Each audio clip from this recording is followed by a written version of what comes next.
L'émission qui enjaille la Guinée et qui décrypte l'actualité à 360 degrés.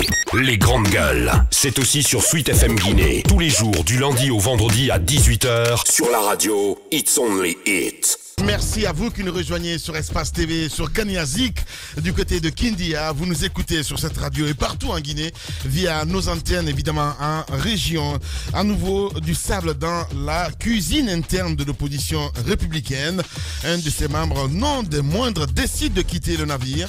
Et ce n'est d'ailleurs pas une première. L'accumulation de frustration née lors des dernières élections communales. Hier, pour quelque chose, il le dit Titi, il faut le dire que ce nouveau départ intervient à un moment où le débat sur une éventuelle révision constitutionnelle en Guinée fait rage.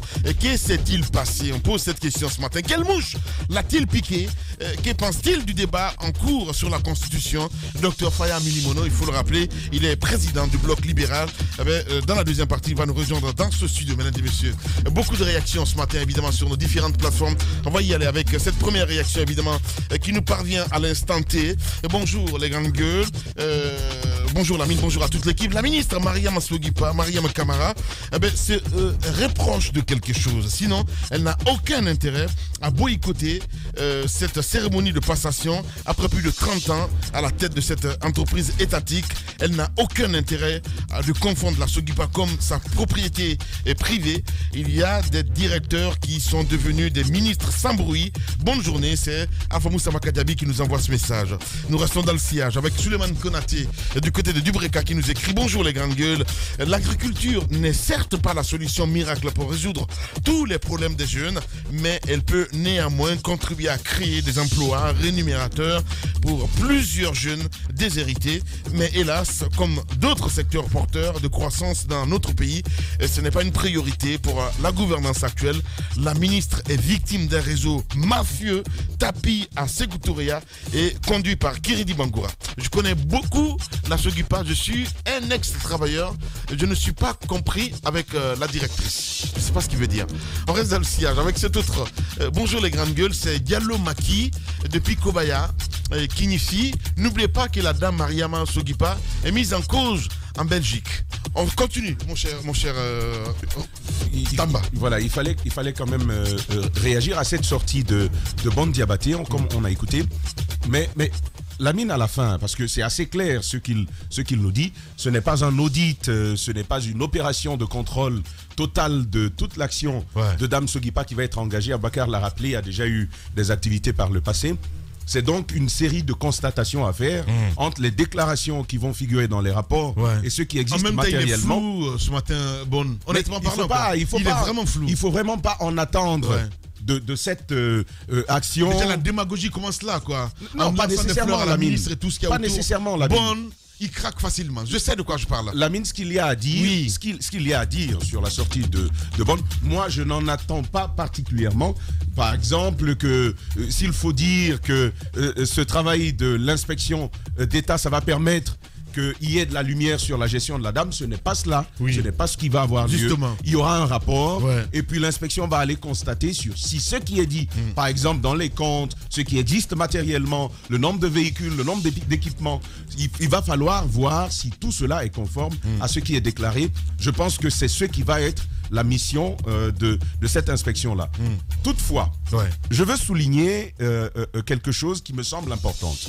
C'est bien l'attitude de M. Beimi et de tous ceux qui soutiennent le nouveau directeur qui était aux impôts. Exactement, de la Sogipa. Je pense qu'il y a un minimum de retenue à avoir. Madame Mariama Sogipa, c'est quand même la ministre de l'Agriculture. C'est la tutelle de cette entreprise-là. Qu'est-ce qui se passe, Tamba? Non. Lamine, non. Ça ne sert à rien. Justement. Ça ne sert à rien d'aller à l'affrontement. Ah, ok. Ça ne sert à rien d'aller à l'affrontement et à la défiance. Ce n'est pas parce qu'on est fils du terroir ou qu'on a quelques soutiens par-ci par-là que l'on va ignorer le principe hiérarchique qui veut que Beimi soit, si vous voulez, tolérer l'expression, il soit subordonné de cette dame-là. C'est tout à fait normal que le monsieur, il n'ignore pas la hiérarchie. De quelque force qu'il soit fort, il faut qu'il garde à l'esprit que la dame est sa supérieure et qu'il va falloir référer à elle en temps et en moment opportun.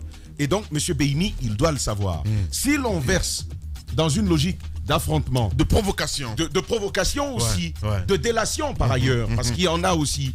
Cette dame fait ci, cette dame fait ça, ce qui reste à vérifier. Moi, j'ai rien contre cela. Il faut bien que la dame, et je l'ai d'ailleurs dit, il faut qu'elle aille à ce processus de passation de service. Mais au-delà de ça, Behimi doit savoir raison garder, c'est vrai. Il va probablement être bombardé. Il est probablement bombardé directeur de cette grande entreprise, c'est vrai. Mais la dame reste la supérieure. Il faut respecter cela, mais également, justement, et ça, il faut également le lui dire, en lui demandant de respecter la hiérarchie. Cela ne veut pas dire qu'il va courber l'échine devant la dame. Il faut faire son travail, exiger que les principes y soient respectés et ce sera tout à fait normal. Allez-y, mon cher Jacques. Oui, le problème, c'est que moi, je n'apprécie pas la façon dont l'inspection d'État a géré cette passation. Parce que si... C'est pas fait encore. Ce n'est même pas encore fait. Donc, on n'est pas sûr que ça peut avoir lieu aujourd'hui. En tout cas, il dit qu'ils sont en train de travailler. Peut-être d'ici la fin de la journée, ils pourraient finalement procéder à cela. Parce que s'il y avait eu des actions très tôt, depuis le 30 janvier, donc fin janvier, le monsieur il a été nommé et je crois immédiatement il devrait y avoir des actions qui pouvaient nous conduire automatiquement à l'installation de ce nouveau directeur, parce qu'il ne faut pas oublier, la dame est ministre depuis longtemps et elle continuait à occuper cette fonction.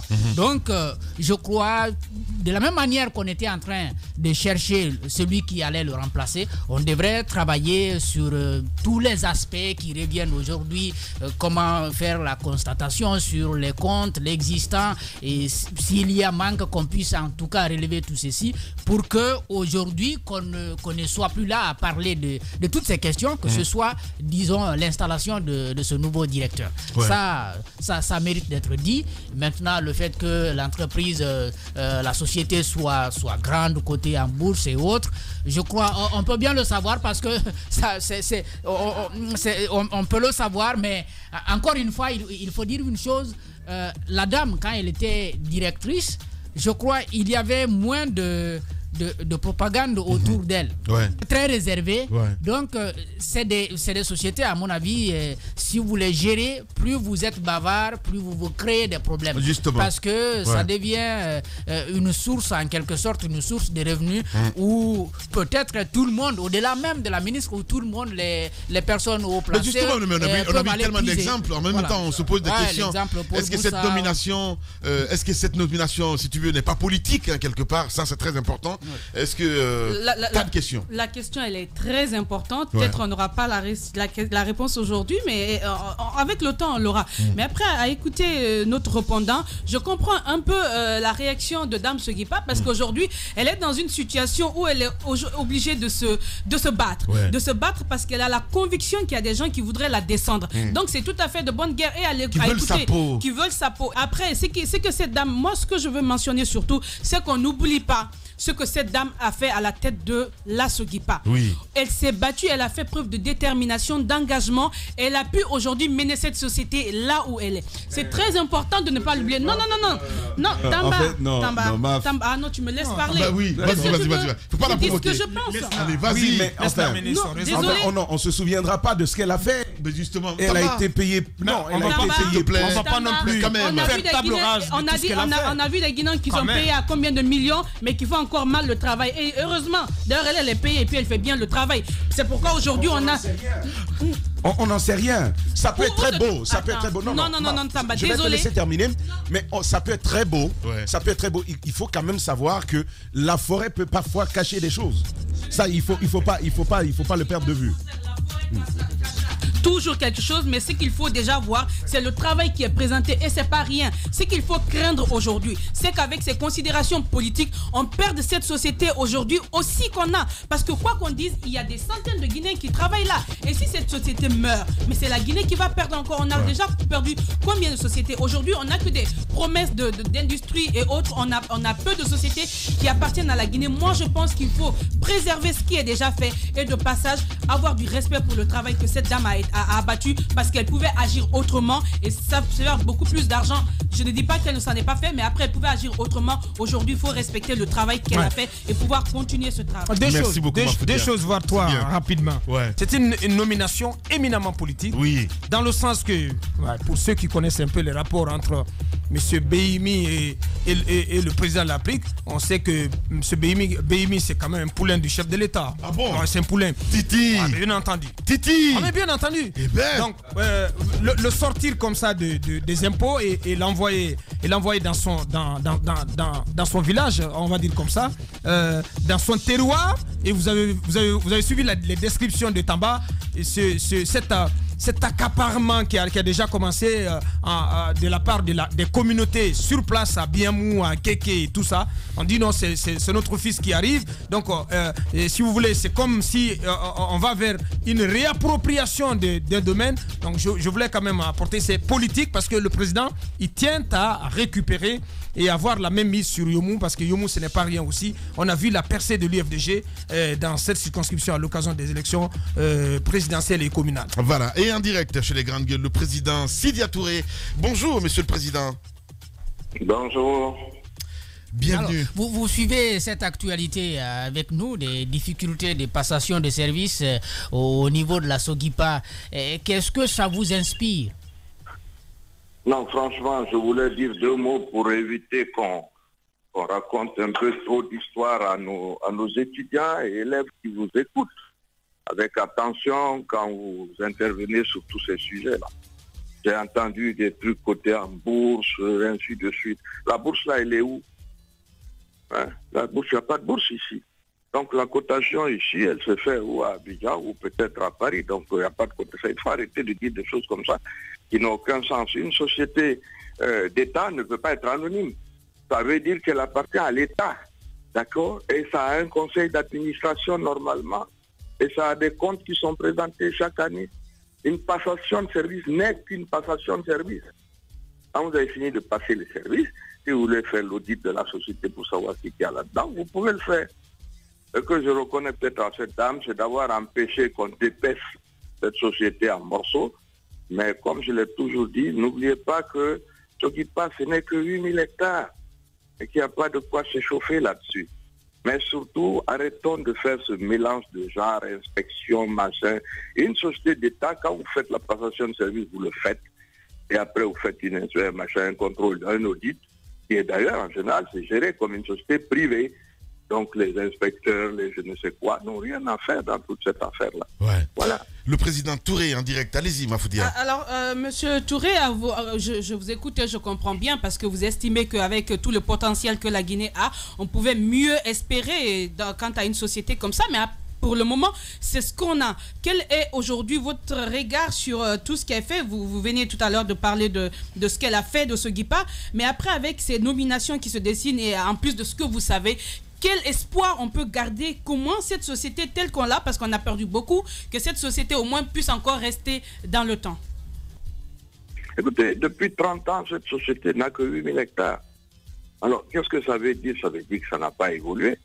Quand on parle d'une société d'État comme celle-ci, la première chose qu'on devrait vous présenter à vous les journalistes, c'est qu'est-ce que c'est comme chiffre d'affaires, qu'est-ce que ça a comme bénéfice, qu'est-ce que c'est que le compte d'exploitation. On ne parle pas de ça, on est en train de parler d'inspection, ça n'a rien à voir. Moi, je ne connais pas l'état de cette société. Je ne sais pas quand elle vend ses affaires, quel chiffre d'affaires ça a. Ce que je sais, c'est que l'ensemble des plantations de d'EVA et de palmiers, je dis, ça ne représente que 8000 hectares. 8000 hectares, franchement, c'est une PME dans les pays limitrophes. Ce que je suis en train de dire également, c'est qu'on mette pas la terre. Si on veut auditer la société, qu'on l'audite pour savoir qu'est-ce que nous avons exactement, et moi je crois que le nouveau directeur devrait le faire, pour qu'il sache après de quoi il a hérité. Mais ce n'est qu'une passation.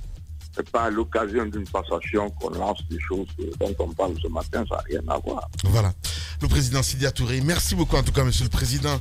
Si vous souhaitez, on va vous rappeler dans un instant, monsieur le président, évidemment, le temps d'une pause. On parlera politique dans la deuxième partie. Véritable success story de la radio Espace Guinée, les Grandes Gueules, détentrices des meilleurs scores radio en Guinée, de la meilleure émission talk show, a donné le créneau horaire du départ au bureau et du retour à la maison, récoltant depuis des années consécutives le titre d'émission la plus écoutée en Guinée, toutes catégories confondues. Un grand total de plus de 5 millions d'auditeurs ont été fidèles au talk show Les GG, diffusé jour après jour sur toutes les stations du réseau Adafo Média de 9h à 10h30, un exploit qui restera longtemps dans les annales de la bande FM en Guinée.